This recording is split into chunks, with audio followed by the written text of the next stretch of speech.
கரெக்டா வந்து ப்ராவர்ப்குள்ள போயிடலாம். ஃபர்ஸ்ட் பாத்தீங்கன்னா ஃபார்ச்சூன் ஃபேவர்ஸ் த போல்ட். ஃபார்ச்சூன்னா என்னன்னா லக்குன்னு சொல்லுவாங்க. ஓகேவா? ஸோ அதிர்ஷ்டம் அப்படிங்கிறது யாருக்கு வந்து உதவி செய்யும் அப்படின்னா தைரியமா இருக்கிறவங்களுக்கு தான் உதவி செய்யும். நான் ஒரு விஷயத்த தைரியமா பண்ணும்போது தான் லக்கு கூட எனக்கு உதவி செய்யும் அப்படின்னு சொல்லுவாங்க. ஸோ லக் ஃபார்ச்சூன் ஃபேவர்ஸ் த போல்டு. போல்டா இருக்கிறவங்களுக்கு மட்டும்தான் ஃபேவர் ஆகும். ஸோ இப்படி கேட்கலாம். அப்போ ஃபார்ச்சூன் ஃபேவர்ஸ் த டேஷ்ன்னு கொடுத்துட்டு ஃபில் த சூட்டபிள் ப்ராவர்ப் அப்படின்னு கேட்கும்போது கரெக்டா போடணும். அடுத்து the squeaky wheel gets the grease அப்படின்னு சொல்றாங்க. அதாவது இதுக்கு என்ன அர்த்தம்னா இப்ப எனக்கு ஒரு பிரச்சனை அப்படின்னு நான் வெளியே சொன்னாதான் அதுக்கான ஹெல்ப் வந்து எனக்கு கிடைக்கும். அப்போ ஒரு விஷயத்த பத்தி வெளியே சொல்லும் போது பேசும்போதுதான் அதுக்கான உதவிகள் வந்து நம்மளுக்கு கிடைக்கும்ங்கிறதா அர்த்தம். அதுக்குதான் இது சொல்லியிருப்பாங்க, the squeaky wheel gets the grease. எந்த சக்கரத்துக்கு வந்து கிரீஸ் போடுவாங்க அப்படின்னா உராய்வு இருக்கிற சக்கரத்துக்கு தான் கிரீஸ் போடுவாங்க. அப்போ ப்ராப்ளம் இருக்கிற போதுதான் அதுக்கான உதவியும் கிடைக்கும் அப்படிங்கிறதா இது. இந்த wheel, the squeaky wheel gets the grease அப்படிங்கறத ஞாபகம் வச்சுக்கோங்க. அடுத்து a bad workman always blames his tool.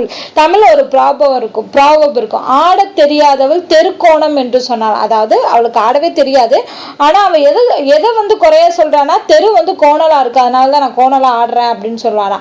அதே மீனிங் தான் இங்க வரும். Bad workman always blame his tool. வேலை செய்ய தெரியாதவன் அவனோட ஆயுதங்கள் மேல குறை சொன்னான் அப்படிங்கிறது மாதிரி வரும். ஓகேவா? அதுதான் இது.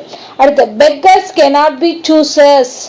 அதாவது இன்னொருத்தவங்கள்ட்ட போய் உதவி வேணும்னு கேட்கிறவங்களால எந்த ஒரு இடத்துக்கும் வர முடியாது, பெரிய ஒரு பொசிஷனுக்கு வர முடியாது. எதனாலுமே நம்மளா சிந்திச்சு நம்மளா செயல்படணும், அடுத்தவங்க உதவி இல்லாம அப்படிங்கறத இங்க சொல்லியிருப்பாங்க. beggars cannot be choosers. அடுத்து cowards die many times before their death. அதாவது நம்ம வாழ்க்கையில பிறந்தா ஒரு வயசுல நம்ம இறக்கதான் போறோம். பட் எப்போ தெரியுமா நிறைய தடவை இறப்போம்? நம்மளோட கோழைத்தனத்தினாலதான் நிறைய தடவை இறப்போம்.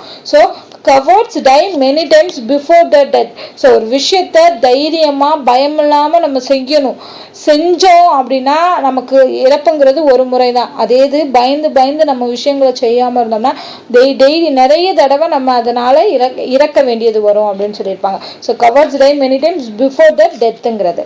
அடுத்து